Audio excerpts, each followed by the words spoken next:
মুর্শিদাবাদের মানুষ কংগ্রেস করবে কেন? আজকে আমরা সংখ্যালঘু কমিউনিটির মানুষ। আমরা আজকে মুর্শিদাবাদ জেলা কংগ্রেসে যদি যাবেন দেখবেন যে সমস্ত স্তরে যে ধরনের দাস অ্যান্ড কোম্পানিগুলো বিরাজ করছে অধীর চৌধুরীর ছত্রছায়ায়। এখানে দিনের পর দিন মাইনরিটি মানুষকে বঞ্চিত করা হচ্ছে। আবু হেনা সাহেব একজন সজ্জন সংখ্যালঘু মানুষ, কিন্তু বাস্তবে তার কি কোনো ভূমিকা আছে? আবার মুর্শিদাবাদ জেলায় দেখবেন গত 19 তারিখে রাজ্যের সভাপতি শুভঙ্কর সরকার ফারাক্কা শামশেরগঞ্জ পরিদর্শনে এসেছিল। এখানকার কংগ্রেস শুভঙ্কর সরকারকে বয়কট করার জন্য জেলা পার্টি অফিসে মিটিং ডেকে দিলেন, যেন শুভঙ্কর সরকারকে মুর্শিদাবাদ জেলা কংগ্রেসের কেউ যেন অংশগ্রহণ করতে না পারে। যারা বিজেপির সুরে কথা বলে, বিজেপিকে প্রতিনিয়ত সুবিধা পাইয়ে দেওয়া হচ্ছে এই মুর্শিদাবাদ জেলার কংগ্রেসের চেয়ারে বসে।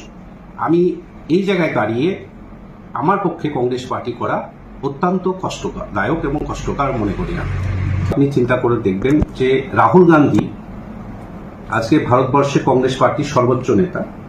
রাহুল গান্ধীর সিকিউরিটি কেড়ে নেওয়া হয়, রাহুল গান্ধীর বাংলো কেড়ে নেওয়া হয়, আর এখানকার যে সাংসদ তার ভোটে হারার পর 1 বছর অমিত শাহ এবং নরেন্দ্র মোদীর বদান্যতায় আশীর্বাদ ধন্য হয়ে তিনি সমস্ত কিছু ভোগ করছেন। এবং দেখবেন যে মুর্শিদাবাদ জেলা নিয়ে বিভিন্ন উস্কানিমূলক কথাবার্তা, মুসলিম কমিউনিটির উপর কথাবার্তা, এই জায়গায় দাঁড়িয়ে একটা সুস্থ মানসিকতার মানুষ এই পার্টি করতে পারে না আমি মনে করি।